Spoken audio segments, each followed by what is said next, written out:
इस कार्यक्रम के प्रायोजक हैं कृषि एवं किसान कल्याण मंत्रालय, भारत सरकार। हर जोखिम से निकल कर फसल आए, सुरक्षित हो जाए। फसल बीमा से हर किसान अब आत्मनिर्भर हो जाए। संकट के समय प्रधानमंत्री फसल बीमा योजना किसानों के लिए वरदान है। अब सूखा पड़े या बाढ़ आ जाए कोई डर नहीं, अब ओले पड़े या कीट पतंगे फसल खा जाए कोई फिक्र नहीं, क्योंकि हमने लिया है प्रधानमंत्री फसल बीमा। बुआई से फसल कटाई तक हर जोखिम का दावा, न्यूनतम प्रीमियम पर अधिकतम भुगतान का वादा। योजना से हर साल जुड़ रहे हैं 5 करोड़ से ज्यादा किसान। अब आपकी है बारी। नजदीकी कृषि कार्यालय, सहकारी समिति, बैंक शाखा, अधिकृत बीमा कंपनी या जन सेवा केंद्र में स्वेच्छा से करा सकते हैं पंजीकरण। फसल बीमा पोर्टल या फसल बीमा ऐप द्वारा भी कराया जा सकता है पंजीकरण। प्रधानमंत्री फसल बीमा योजना, आपकी फसलों का संपूर्ण सुरक्षा कवच। कृषि एवं किसान कल्याण मंत्रालय, भारत सरकार। किसानवाणी कार्यक्रम के सभी सुनने गिरदारी की राम राम। साथियों, कार्यक्रम किसानवाणी और आज दिन मंगलवार और उसमें हम लाए आपके बीच में कार्यक्रम फोन इन।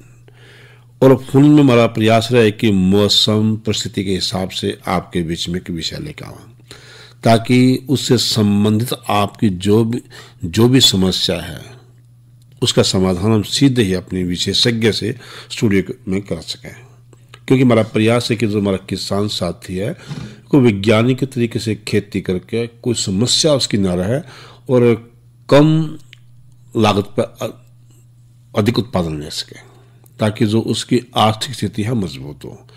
इस कार्यक्रम का उद्देश्य ये है कि हमारे देश का जो किसान है, अन्नदाता है, उसकी आर्थिक स्थिति बहुत बढ़िया हो। क्योंकि जब देश का किसान आर्थिक रूप से मजबूत होगा तभी हम देश की आर्थिक संपन्नता की कल्पना करेंगे। तो बात आई है फोन इन की। तो फोन इन में हर मंगलवार नामे की विषय लेकर आए।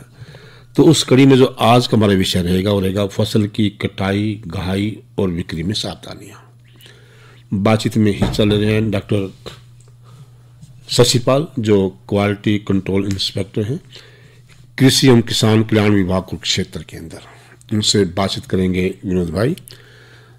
और साथियों के लिए संपर्क सूत्र रहेगा 221-322। जो साथी कुरुक्षेत्र तक बाहर के हैं ये मोबाइल तक संपर्क करेंगे, उनके लिए STD कोड बहुत जरूरी है। और STD कोड है 01744, यानी अपना संपर्क सूत्र होगा 01744 221-322।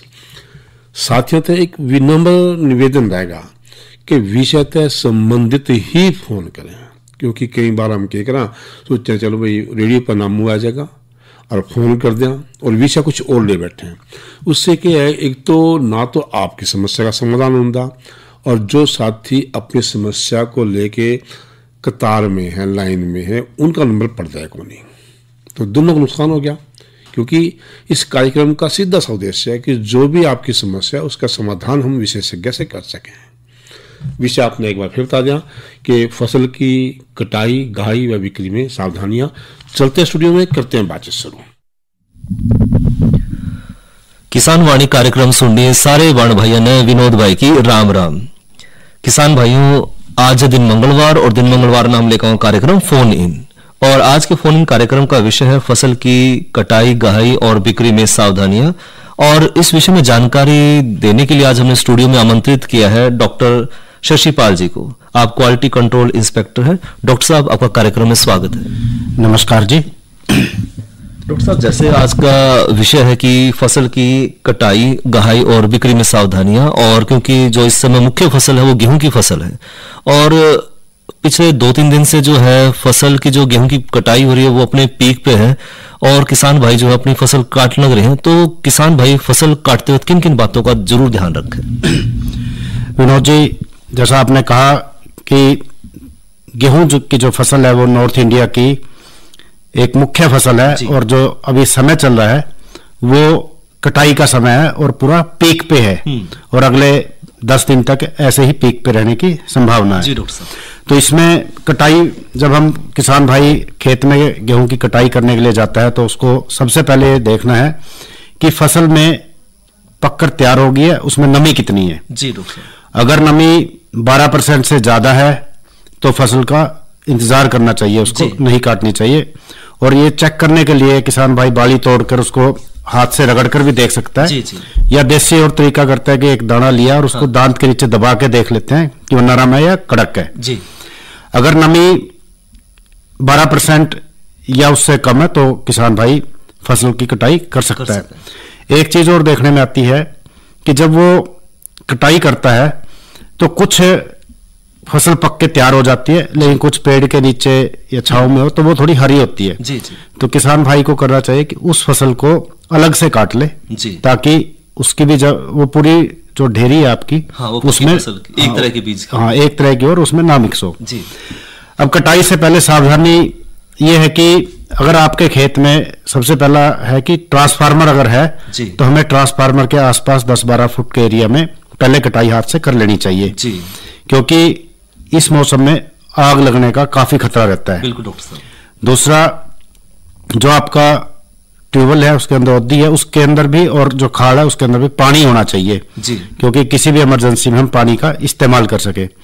इसी तरह से खेत के अंदर जी हमें रेत का इंतजाम, बालू का इंतजाम करके रखना चाहिए, ताकि अगर कोई इमरजेंसी हो तो उसका हम इस्तेमाल, ये कह रहे हैं थ्रेसर से निकालनी है, उसके बारे में शायद बात करें। हाँ शायद। हाँ, हाथ अगर आप अभी कटाई पे आएंगे, वैसे अभी नमी का अगर आपने,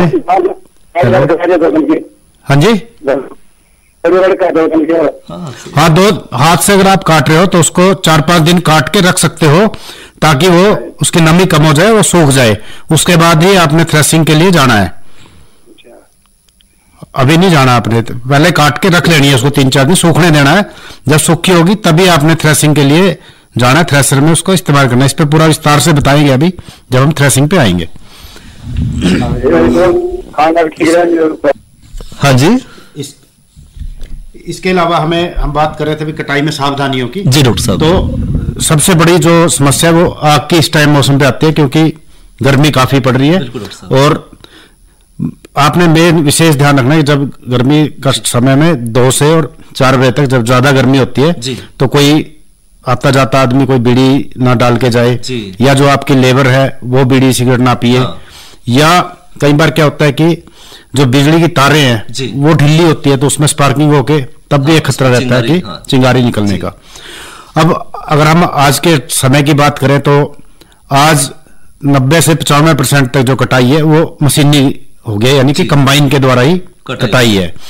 तो कंबाइन का जब हम इस्तेमाल कर रहे हैं तो उस टाइम पे हमें सावधानी रखनी है कि जो कंबाइन का ड्राइवर है उसको पहले ही बता देना अपने खेत की स्थिति के बारे में, कि कोई तार लटकती हुई ना हो। क्योंकि अभी अगर आपने अखबार पढ़ा हुआ तो 1-2 दिन पहले अखबार में खबर थी कि कंबाइन वाले ने ध्यान नहीं किया और ऊपर तार थे और उसमें जाके वो टकरा गया, जिससे कंबाइन भी जल गई और फसल में भी नुकसान हुआ। तो उस चीज को ध्यान में रखते हुए उस कंबाइन का जो ड्राइवर है उसको अपने खेत की स्थिति के बारे में बता देना है। दूसरा, खेत के अंदर अगर कोई तारें पड़ी है या कोई पत्थर है तो उसके बारे में उसको या तो निकाल दें पहले, नहीं तो बता दें, ताकि क्योंकि मशीन का नुकसान ना हो। तो मशीन का नुकसान हुआ तो वो आपके खेत में खड़ी रहेगी और आपका भी नुकसान है। इसी तरह से कंबाइन के अंदर जब हम इस्तेमाल कर रहे हैं तो जब वो बैक करते हैं तो उस टाइम पे ध्यान रखना है कि कोई पीछे ना हो। उसके लिए कंबाइन में हम सायरन लगा सकते हैं, नहीं है तो आपने ध्यान रखना कि भाई कंबाइन के पीछे कोई इंसान ना हो, क्योंकि जब बैक करते हैं तो दिखता नहीं ड्राइवर को। तो ये बातें हैं कुछ जिनका हमें उस टाइम पे ध्यान रखना अगर हम कंबाइन से करवा रहे हैं। जो मैंने जैसे पहले कहा कि नमी का विशेष ध्यान रखना है। अगर नमी ज्यादा होगी तो आगे मंडी में बिकने में भी दिक्कत आएगी। उसके बारे में मंडी की जब बात करेंगे बताएंगे क्या क्या दिक्कत है। अब बात आती है जो अभी बलदेव जी ने भी क्वेश्चन किया था कि थ्रेसिंग का, कि अगर हम हाथ से काटते हैं, हाथ से हम जब काटते हैं तो कम से कम आप 4 से 5 दिन एडवांस काट सकते हैं, ताकि वो जो आपने काटा है उसकी जो पुड़ी बनाई है वो सूख सके। क्योंकि अगर गिल्ली होगी तो उसकी तुड़ी अच्छी नहीं बनेगी। तो इसके लिए हमें 4-5 दिन पहले काट के पुड़ी को रख देना है सूखी जगह में। और जब हम ये पुड़ियां रख रहे हैं बना के तो ध्यान रखना कि जो डोल के साथ है उधर ज्यादा ना रखें, कि अगर बाई चांस कहीं आस पड़ोस में कोई दुर्घटना हो जाए तो हमारा बच सके। और एक कर सकते हैं भी हम साइड में पहले ही ट्रैक्टर से एरो खोल के चला दे, ताकि वो एरिया सेफ हो जाए अपना, अगर आस पड़ोस में कोई इस तरह की घटना होती है। अब थ्रेसिंग जब हमारी फसल सूख गई 4-5 दिन पहले हमें काटी है तो अब थ्रेसर का जो मशीन की सिलेक्शन करनी है जी। वो हमें ध्यान रखना है भी मशीन अच्छी हो, जी डॉक्टर साहब। जिससे हमने परचेज किया वो थ्रेसर, उसमें जो पट्टे हैं, जी। जाली है या सिलेंडर है वो कवर हो, जी। ताकि कोई दुर्घटना ना हो। उस टाइम पे और हम ध्यान रख सकते हैं कि जब हम गारा जो लगाते हैं, जिसको हम बोलते हैं कि वो पुड़ी अंदर डालते हैं, जी, एक तो उसको फोर्सली ना डालें, हम्म, जैसे आराम से मशीन ले रही है तो वैसे ही जाने दे, जी जी और जल्दबाजी में न डालें कि एक ही आदमी फटाफट उठा रहा है और डाल रहा है, बिल्कुल डॉक्टर तो उसमें दुर्घटना होने की संभावना बहुत ज्यादा रहती है। तो उसके लिए हम ये कर सकते हैं भाई 2 आदमी इस काम पे लगे, हाँ, पहले एक डाल दे। हाँ, थकावट हो तो हाँ, उसका भी ध्यान रखें। थकावट तो 3-4 घंटे से ज्यादा जी। जो एक्सपीरियंस है और जिसमें का। हेलो, नमस्कार जी। नमस्कार नमस्कार जी, नमस्कार, कैसे हो? मैं बंसीलाल जी, गांव चेजामोड़ी, जिला अम्बाला जी। हाँ जी बंसीलाल जी, कैसे हो? ठीक है जी, आप सुनाओ। बस सब बढ़िया जी बंसीलाल जी। हाँ, प्रश्न क्या है बंसीलाल जी आपका? है जी, क्या प्रश्न है आपका?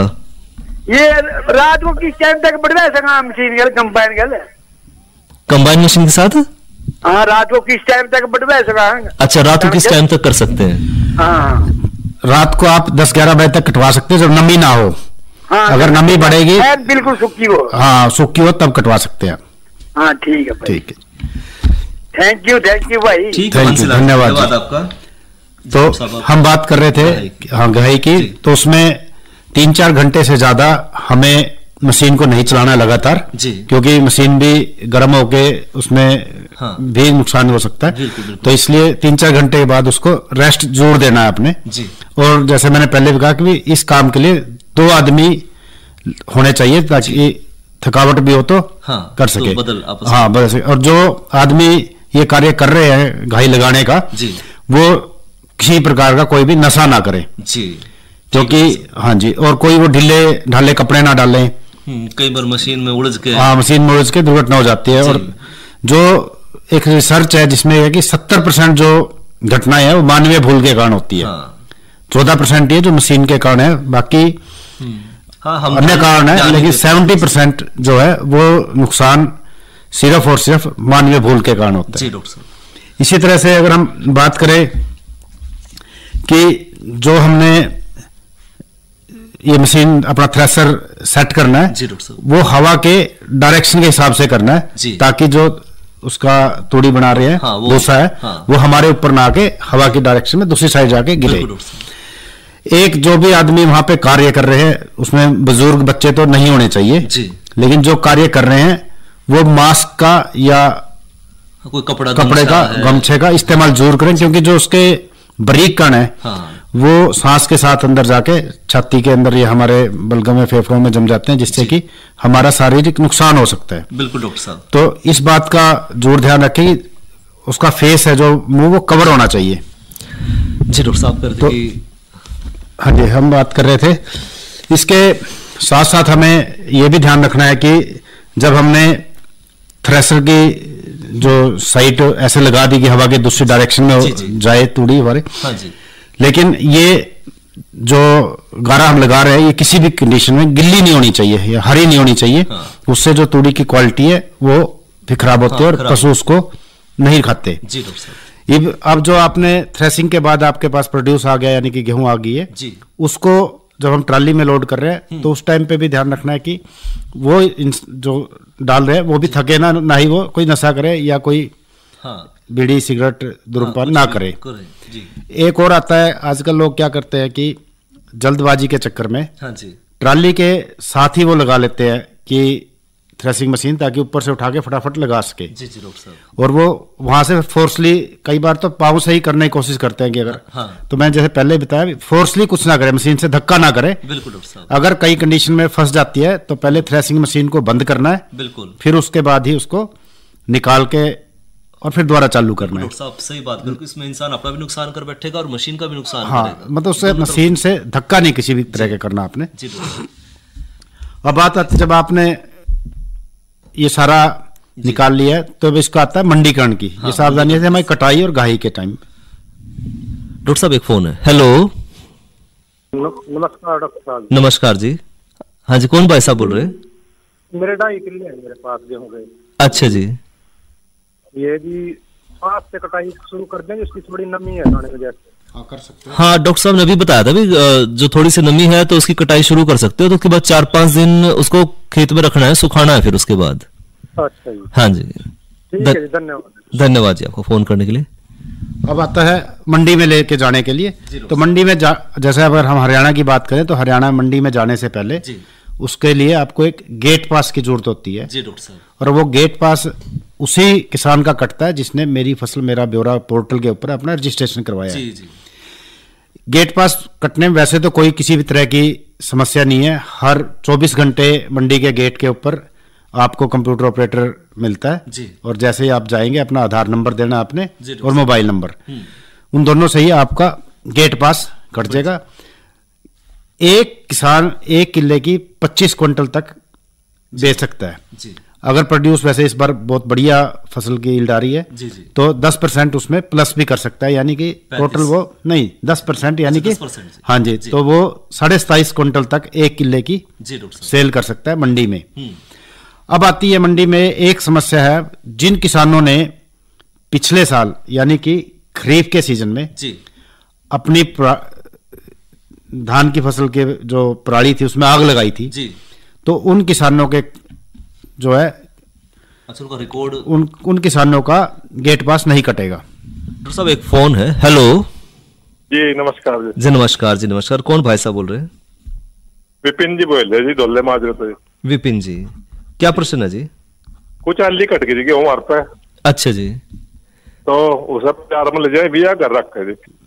डॉक्टर साहब जी अभी वैसे इस बात पे हमारे थे, लेकिन आपकी अगर गिल्ली फसल आपने काटी है तो उसको सुखा के ही ले जाना, नहीं तो मंडी में सुखानी पड़ेगी। और आजकल मंडी में जगह नहीं है तो बेहतर है कि आप घर से ही सुखा के साफ करके ले जाए ताकि जाते ही आपकी ढेरी बिक जाए। 4-5 दिन में लगता जा। जी जी हाँ जी, उसका जो मॉइस्चर है वो 12% या उससे कम होना चाहिए। ठीक ठीक ठीक है, धन्यवाद जी। धन्यवाद। तो हम बात कर रहे थे गेट पास की। तो जिन किसानों ने खरीफ के फसल में अपनी पराली के अंदर आग लगाई है तो उनके खातों में रेड एंट्री हुई है तो उनका गेट पास नहीं कटेगा। जो भी रजिस्ट्रेशन उस नाम से है उस पूरे रजिस्ट्रेशन में, चाहे उसने 5 किले की कराई है और आगे 1 में लगाई थी और चाहे उसकी 50 किले की है, तो उनका इस सीजन में और इससे आगे खरीफ के सीजन में मतलब 2 सीजन के लिए 1 साल के लिए रेड एंट्री है। अगर यही किसान दोबारा फिर आग लगाता है और पकड़ा गया तो फिर उसके 2 साल यानी 4 सीजन के लिए बैन रहेगा कि वो कोई भी मंडी में उत्पाद नहीं बेच पाएगा, ना मंडी में उत्पाद बेच पाएगा, ना अन्य कोई सुविधा सरकार से ले पाएगा एग्रीकल्चर से संबंधित। तो अब ऐसे किसान का फिर कोई और समाधान है डॉक्टर साहब? नहीं, कोई समाधान नहीं जी, वो अपना प्राइवेट में बेच सकता है। वीट में तो कोई प्रॉब्लम नहीं है क्योंकि प्राइवेट में भी लोग खरीद रहे हैं। हाँ जी, लेकिन अन्य फसलों में और अन्य सुविधाओं का जोर फर्क पड़ता है। हाँ जी। अब बात आते है जब गेट पास कट गया तो हमें मंडी में ले जाने की। तो मंडी में जब हम लेके जा रहे हैं तो हमें यह ध्यान रखना, जैसे हम पहले भी कहा है, कि उसकी जो नमी है वो 12% या उसके आसपास होनी चाहिए। अगर आपकी नमी ज्यादा है तो जो खरीदार आता है, अपनी एजेंसियां 2 है, फेड और फूड एंड सप्लाई, तो वो मॉइस्चर मीटर से चेक करती हैं। अगर उसके अंदर नमी ज्यादा है तो वो उस डेयरी को सुखाने के लिए छोड़ देते हैं। बिक वो भी जाती है लेकिन उस दिन नहीं बिकती। टाइम लगेगा, टाइम लगेगा, उसको सुखाएंगे, पंखा लगाएंगे, जब उसकी नमी 12% आ जाएगी फिर उसको परचेज करें। तो इसके बेहतर है कि आप पहले ही उसको अपने खेत में ही सुखा के लेके जाएं ताकि जाते ही आपकी ढेरी बिक जाए और आपको कोई प्रॉब्लम ना आए। अगर आप गिल्ली लेके जाएंगे, जैसे अभी किसान का क्वेश्चन भी आया था, अगर आप गिल्ली लेके जाएंगे तो आपको वहां मंडी में बैठना पड़ेगा, उसको सुखाना पड़ेगा, क्योंकि जब उसका मॉइस्चर 12% आएगा तभी सरकार लेगी, अन्यथा नहीं लेगी। और ये जिम्मेवारी आपके साथ साथ आपके कमीशन एजेंट की भी है कि वो जो तोलेगा, भर्ती करवाएगा, तो वो 12% से कम होनी चाहिए उसकी जो नमी है। नमी की बात है। अब इस टाइम पे अगर आप बाई चांस गिल्ली ले भी गए हैं तो आपको, जैसा मौसम चल रहा है, कभी भी बारिश आ सकती है, कुछ भी, तो आपको ध्यान रखना है वहां पे कि एक तरपाल का इंतजाम आप जरूर कर लें ताकि किसी भी टाइम पे आपको उसको ढकना पड़ सकता है। इसके अलावा आपको ध्यान रखना है, जो आजकल कंप्लेंट भी आ रही है, हमने देखा कि जब तुलाई हो उस टाइम आप प्रेजेंट होने चाहिए ताकि आपका पूरा तुले, सही तुले, क्योंकि ये आमतौर। डॉक्टर साहब एक फोन है। हेलो नमस्कार जी। नमस्कार जी। हाँ जी, कौन भाई साहब बोल रहे हैं? मैं जी श्यामगढ़ से बोल रहा जी। हाँ जी। डॉक्टर रोहिला असिस्टेंट प्रोफेसर ने आके हमारे को यहाँ गाइड कराया था, भाई तुम अन्य ना फूक को दी रही क्या, हम ना फूक के नहीं। हाँ जी। और 2,500 रुपया हमारा खर्चा आ गया किले के लोग भाई कराने का जी। पैसा तो एक भी नहीं आया आज तक। डॉक्टर साहब क्या नहीं है? 15 किले का मेरा पोर्टल कराया, 15 किले में चेक करे। 1,000 रुपया प्रति एकड़ हर किसान के खाते में सरकार ने दिया, जिन्होंने भी फंडों में आग नहीं लगाई थी रजिस्ट्रेशन जिनका। तो कोई बात नहीं, अगर नहीं आया तो आपका आएगा, 100% आएगा। हाँ, बजट कुछ रह गए हैं किसान, हर किसान का आएगा जिसने भी फंडों में आग नहीं लगाई थी। जनाब अपना गवर्नमेंट को चेतावनी दो। चेतावनी देने की जरूरत नहीं, अगर आपने फिर भी पता करना, अपने डीडीए ऑफिस है ना, जो डिप्टी डायरेक्टर एग्रीकल्चर का ऑफिस है, आप वहां जाके पता कर सकते हैं भी आपका क्यों नहीं आया। वैसे नहीं, नीलोखेड़ी से आप हाँ, तो करनाल में महिला थाने के साथ ही डीडीए ऑफिस है, वहां जाके आप पता कर सकते हैं भी मेरा क्यों नहीं आया। या उचाणी में भी है AA का ऑफिस, वहां भी पता कर सकते हैं। भेज रहे हैं? हाँ, 101% आएगा, निश्चिंत रहें आप। जिन्होंने आग नहीं लगाई उनका 100% आएगा जी। ये हमारे पास तो डॉक्टर रोहिला आया था, असिस्टेंट प्रोफेसर है उनका। हाँ जी, कोई बात नहीं, जिसने भी आपको कहा, अगर आपने नहीं किया और रजिस्ट्रेशन की हो तो आपके पैसे आएंगे, 101% आएंगे, कोई नहीं रोकेगा। चेकिंग करी जी, हमने उनकी बात माननी। हाँ जी, ठीक है जी, धन्यवाद जी। डॉक्टर साहब आप कहते मंडी में हाँ, एक तो ध्यान रखना, तरपाल जरूर रहे, ताकि अगर कभी भी बारिश या कुछ ऐसा मौसम हो तो उसको ढक सके। दूसरा मैंने बताया था भाई, जब तोल है तो तोल के टाइम पे प्रेजेंट रहना बहुत जरूरी है आपने, क्योंकि आमतौर पे की शिकायत आती है कि कहीं कट्टे में आधा किलो ज्यादा डाल दिया 500 लीटर, तो उस चीज को ताकि वो अपना देख सके, अपना सुनिश्चित कर ले कि भाई हमारा जो तुलाई सही हुई है। हाँ, और जब आप देखते हैं अभी लेबर सफाई कर रही है आपकी, जब पंखा लगा रहे हैं उस टाइम भी आपको वहां पे मौजूद रहना चाहिए, क्योंकि कई बार क्या होता है कि उस कबाड़ के निकालने के साथ साथ दाने भी चले जाते हैं, अपना आपका प्रोड्यूस भी चला जाता है, तो उस चीज को काउंटर करने के लिए आपको वहां प्रेजेंट रहना चाहिए, ताकि आपकी मौजूदगी में जब सफाई होगी तो सही सफाई होगी और पंखा लगेगा वो भी सही लगेगा। और आप खुद भी जब आते हैं मॉइस्चर मीटर को, आप खुद भी देख सकते हैं कि उसमें नमी कितनी है मेरी, ताकि कोई वैसे तो नहीं निकाल के गया आपकी। तो ये बातें हैं जब मंडी में आपने ध्यान रखनी है, और किसी भी तरह का कभी भी आपने डरना नहीं है मंडी में जाकर, ना घबराना है, ना किसी पे विश्वास है, अपनी समझदारी से अपने सामने ही सारा बिल्कुल आपने समझा दिया कि सारी किन किन बातों को ध्यान रखना मंडी में जाए। अच्छा डॉक्टर साहब, इसके अलावा जिन किसान भाइयों ने अब जो खेत खाली होंगे तो उसको ढैंचा की भी बुआई करेंगे किसान भाई, तो उसके बारे में थोड़ा सा डॉक्टर साहब। उसके बारे में, जिन किसानों ने अभी खेत खाली हो गए हैं तो वो ढैंचा या मूंग की फसल उसके अंदर ले सकते हैं। दोनों फसल के बीज के ऊपर सब्सिडी है। अगर आप ढैंचा लेना चाहते हैं तो एक किसान 10 एकड़ का ढैंचा ले सकता है, जिसपे 80% तक सब्सिडी है, सरकार देती है, और HSDC के काउंटर पे ये बीज आपको मिलेगा। लेकिन उससे पहले आपको मेरे फसल मेरा ब्यौरा पोर्टल पर रजिस्ट्रेशन करवाना पड़ेगा। इसी तरह से मूंग है, जो मूंग किसान 3 एकड़ तक की ले सकता है, इस पे 75% सब्सिडी है, और ये भी आपको वहीं HSDC काउंटर से मिलेगा। लेकिन इसके लिए भी रजिस्ट्रेशन करवाना जरूरी है। अभी पोर्टल खुला है तो अभी किसान रजिस्ट्रेशन इसका करा सकते हैं। अभी हम समय तो एक स्टोरेज का और कर लेते हैं, थोड़ा सा बता देते हैं। जो भाई किसान भाई गेहूं रखना चाहते हैं अपने खाने के लिए, या और भी लोग कोई खाने के लिए, तो उनसे अनुरोध है कि गेहूं को पहले पूरी अच्छी तरह से सुखा ले जी, और सुखाने के बाद भी उसको खुले कमरे में रखे, ताकि उसकी गर्मी भी निकल जाए, जैसे कहते हैं ठंडा हो जाए वो। उसके बाद ही स्टोर करे। स्टोर करने के लिए 2-3 तरीके हैं। या तो आप नीम की पत्ती ले लें, उसको सुखा के और पोटली बांध के कणक के अंदर रख सकते हैं जी। अगर 10 क्विंटल है तो हर 1-2 क्विंटल के बाद एक पोटली बना के रख सकते हैं जी डॉक्टर साहब। और इसी तरह से अगर आप चुन्ना, जो हम घरों में करते हैं, बिना बुझा चुल्ला कहते हैं जिसे, चुन्ने की भी पोटली बना के रख सकते हैं गेहूं के अंदर बांध के, उससे भी सूख जाती। और अगर केमिकल की बात करें तो एल्युमिनियम फॉस्फाइड के पाउच आते हैं जी डॉक्टर साहब, तो उन पाउच को खोल के फिर उसको कपड़े में बांध के, वो भी इसी तरह से हर 1 या 2 क्विंटल गेहूं डाल के टंकी में, और बीच बीच में वो कपड़े में बांध के रख सकते हैं। ये रखने के बाद आपने एक ध्यान रखना है कि जिस भी जगह आप स्टोर कर रहे हैं वो सील्ड होना चाहिए, यानी कि या तो पहले जैसे मिट्टी से सील कर देते थे जो अपना टंकी है, या उसको अच्छी तरह से बंद करके, या उससे हाँ कवर वो सील होना चाहिए ताकि उसके एल्युमिनियम फॉस्फाइड की जो गैस है वो बाहर ना निकल पाए जी। और ये करने में आपको एक और ध्यान रखें, अब जैसे हम स्टोर करेंगे अप्रैल में, तो बारिश के सीजन में जब जुलाई अगस्त आए तो उस टाइम पे एक बार जरूर जांच कर ले कि कोई सुरसरी कीड़ा या घुन कुछ लगा तो नहीं है। अगर लगा है तो फिर आपने दोबारा से ये प्रैक्टिस करनी है कि अगर आपने नीम के पत्ते किया तो नीम दोबारा डालना है, और अगर केमिकल का तो एल्युमिनियम फॉस्फेट दोबारा आपने जरूर डालनी है, क्योंकि बारिश के मौसम में दोबारा बढ़ सकता है। बिल्कुल डॉक्टर साहब।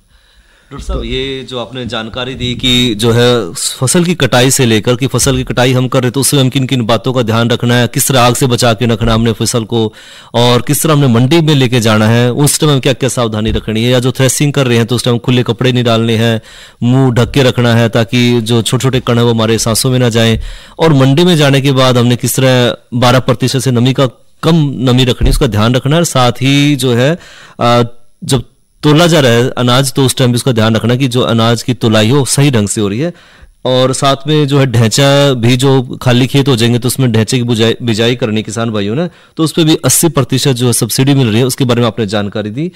इस सब जानकारी के लिए डॉक्टर साहब आपका बहुत बहुत धन्यवाद। धन्यवाद। इस कार्यक्रम के प्रायोजक थे कृषि एवं किसान कल्याण मंत्रालय, भारत सरकार। अरे अरे अरे क्या कर रहा है? इधर इधर इधर हम बोल रहे हैं तेरे बीजू का।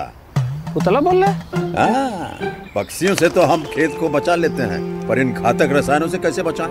मतलब? देख बेटा, तू जो ये अंधाधुंध रसायन मिलाता है ना, मिट्टी की सेहत बिगड़ने लगी है, और जब माटी ही कमजोर पड़ जाएगी तो उपज कैसे सेहतमंद होगी? अरे पहले ऐसा नहीं था, पूछना अपने बड़े बुजुर्गों से, कैसे फसल लहलहाती थी, शुद्धता झलकती थी। हाँ, माटी भी तंदुरुस्त और लोग भी। अरे पहली वाली बात कहाँ, पर अब तो सब यही डाले हैं। सब नहीं, आज भी लाखों जागरूक किसान परंपरागत विधि से फसल उगा रहे हैं, खर्चा कम और उपज की कीमत भी बेहतर पा रहे हैं। सच है? रे बेटे एक्सपीरियंस से बता रहे हैं, धूप में बाल सफेद नहीं किए हैं। हाँ। ठीक है भाई, मैं भी आज से जैविक खेती शुरू करूंगा। माटी से प्रेम की परंपरा है, परंपरागत खेती। ये था हमारा आज का किसानवाणी कार्यक्रम, और आज के कार्यक्रम में हम लाए फोन इन, और फोन इन में विषय था फसल की कटाई, गाही व बिक्री में सावधानियां। और बातचीत में हिस्सा ले थे डॉक्टर शशिपाल जो क्वालिटी कंट्रोल इंस्पेक्टर थे कृषि एवं किसान कल्याण विभाग कुरुक्षेत्र के अंदर, उनसे बात कर रहे थे विनोद भाई। इसके अलावा आज का किसानवाणी कार्यक्रम समाप्त हुआ। कार्यक्रम के सभी सुनने गिरदारी की राम राम।